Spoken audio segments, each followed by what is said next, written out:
Hello મિત્રો, તો આજે આપણે આઈએમપી ટોપિક્સ જોવાના છીએ કે જે વારંવાર કોમ્પિટિટિવ એક્ઝામો આવતા જ હોય છે. એટલે કે ભારતનો પ્રથમ વાઇસરોય, ભારતનો પ્રથમ, બંગાળનો પ્રથમ, ભારતનો પ્રથમ ગવર્નર, એવા એ ટાઈપના પ્રશ્નો પણ પૂછાતા જ હોય છે. અને પાછલી જીપીએસસી વર્ગ 3 ની પરીક્ષામાં આનો એક પ્રશ્ન આમાંથી આવી ચૂકેલો છે. તો ભારતનો પ્રથમ વાઇસરોય અને કંપનીના શાસનનો છેલ્લો ગવર્નર એ લોર્ડ કોનિંગ છે. ભારતનો પ્રથમ વાઇસરોય કહેવાય કે કંપનીના શાસનનો છેલ્લો ગવર્નર કે જે લોર્ડ કોનિંગ છે, અને કંપનીનું શાસનનો અંત એ 1858માં આવ્યો હતો. બંગાળનો પ્રથમ ગવર્નર રોબર્ટ ક્લાઇવ છે. ભારતનો પ્રથમ ગવર્નર પૂછે તો વોરેન હેસ્ટિંગ. બંગાળનો પ્રથમ ગવર્નર પૂછે તો રોબર્ટ ક્લાઇવ આવે છે. જ્યારે ભારતનો પ્રથમ ગવર્નર પૂછે તો વોરેન હેસ્ટિંગનું નામ આવે છે.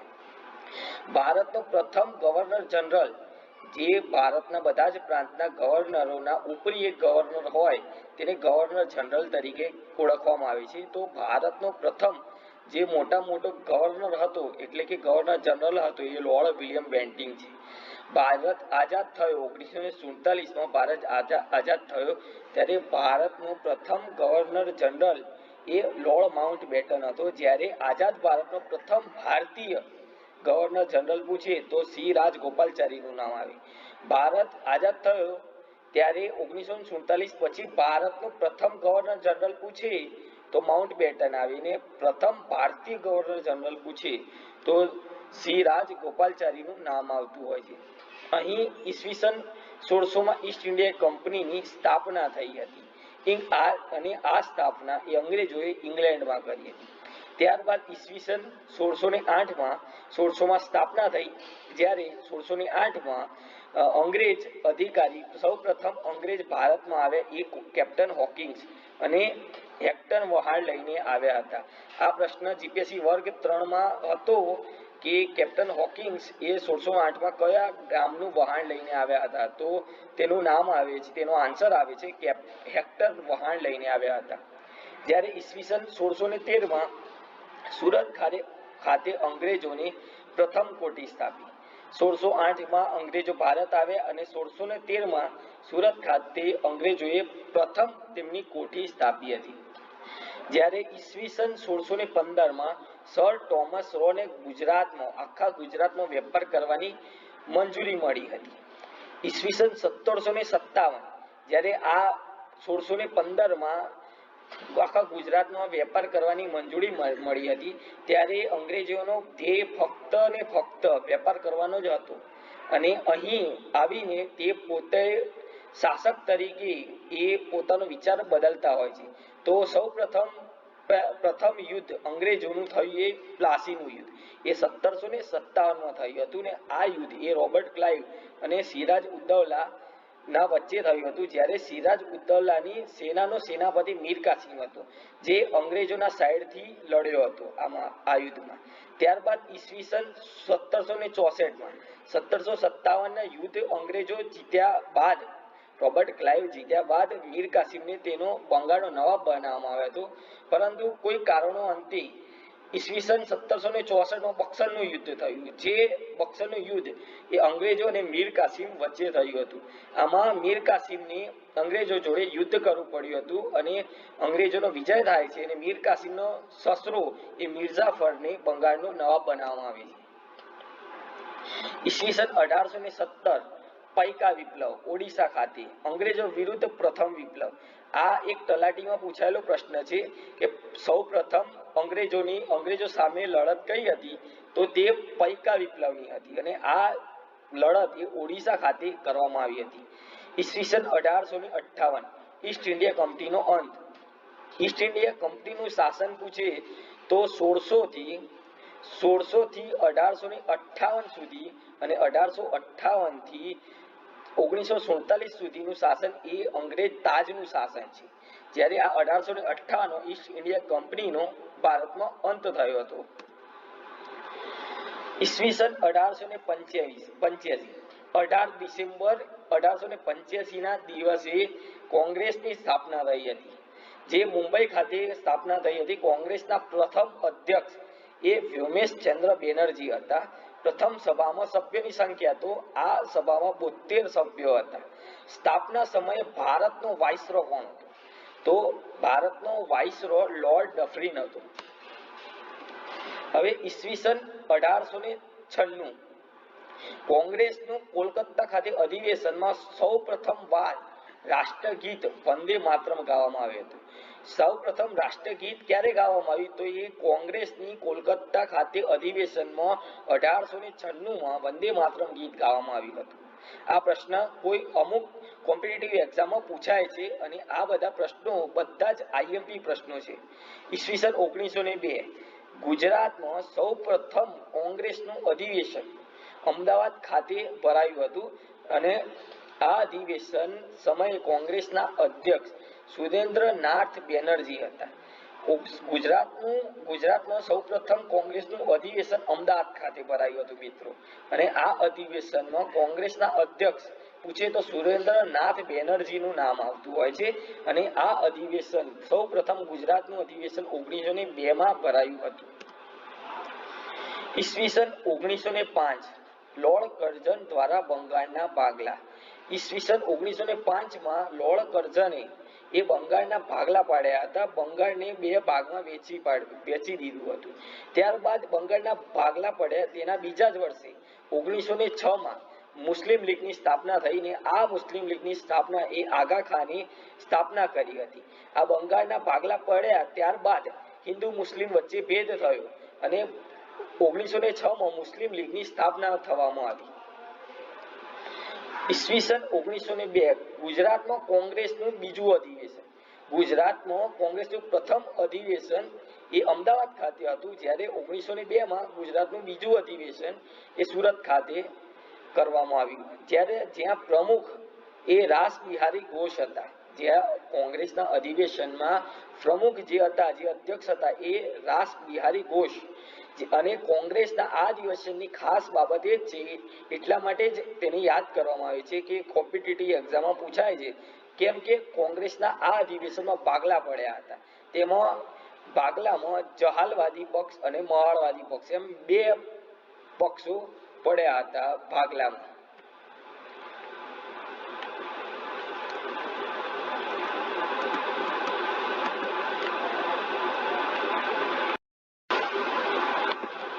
આ અધિવેશન 1902માં કોંગ્રેસનું બીજું અધિવેશન સુરત ખાતે ભરાયું અને કોંગ્રેસના 2 ભાગલા પડ્યા. અને તે વખત કોંગ્રેસના પ્રમુખ કે અધ્યક્ષ કહીએ તો તે રાસ બિહારી ઘોષ હતા અને તેના 2 ભાગ પાડવામાં આવ્યા હતા. એકમાં જહાલવાદી અને બીજા માવાડવાદી.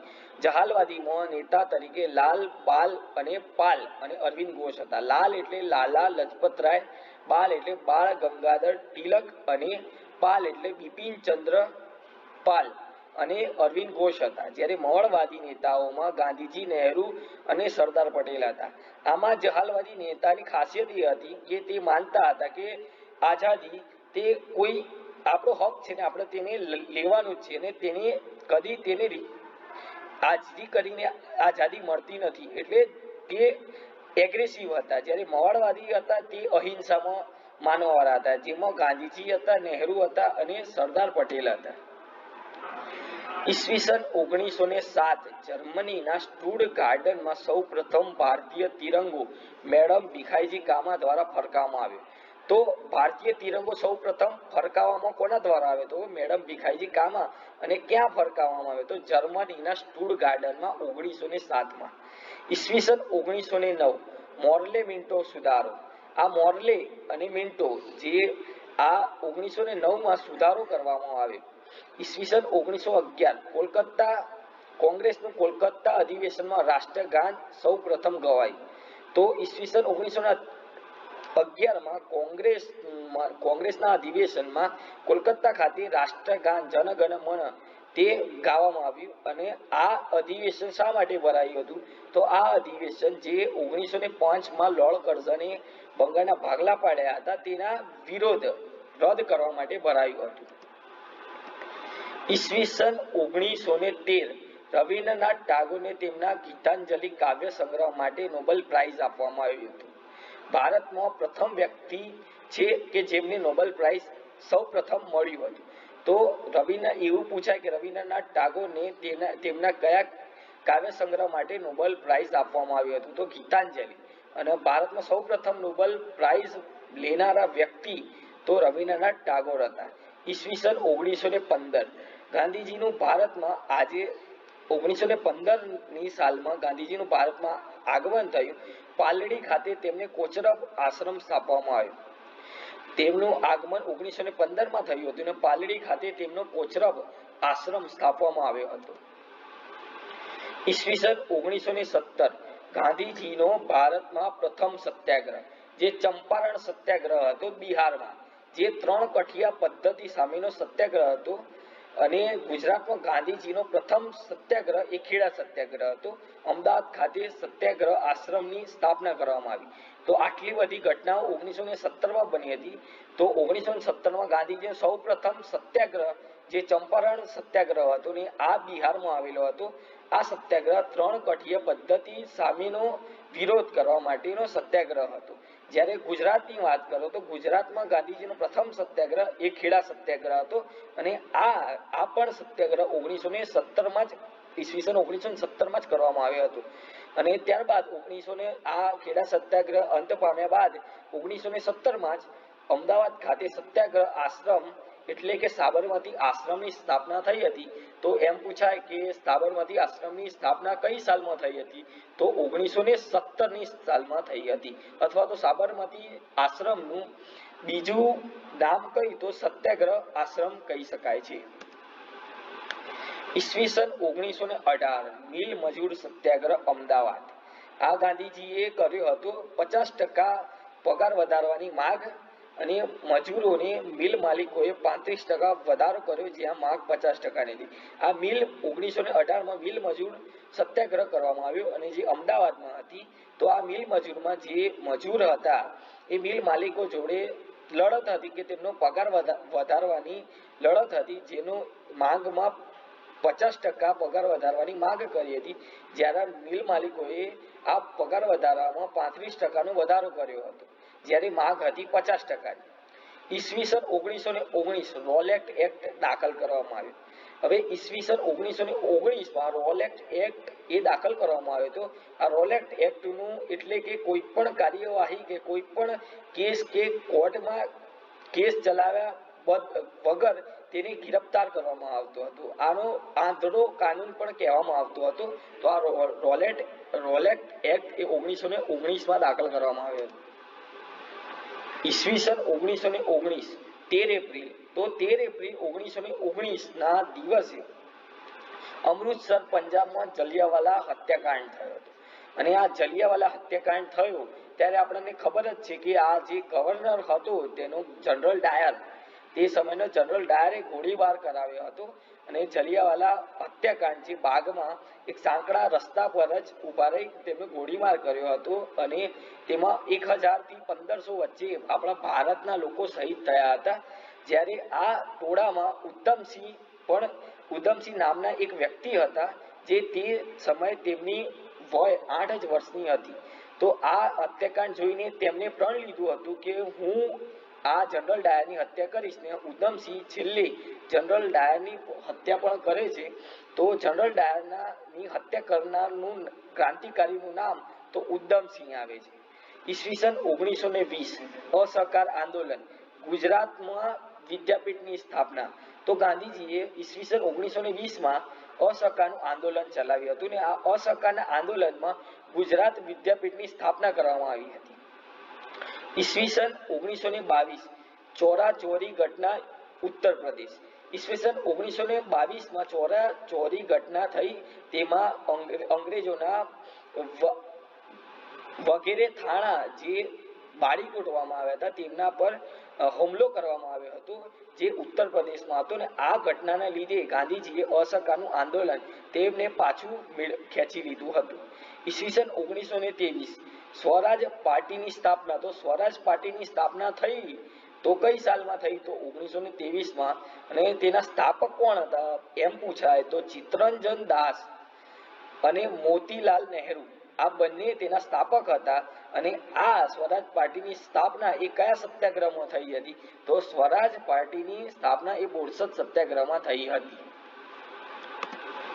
જો તમને આનો બીજો પાર્ટ જલ્દી ચેનલ પર જોવા માંગતા હોય તો ચેનલને લાઈક, શેર અને સબસ્ક્રાઇબ કરજો અને અમને સપોર્ટ આપજો.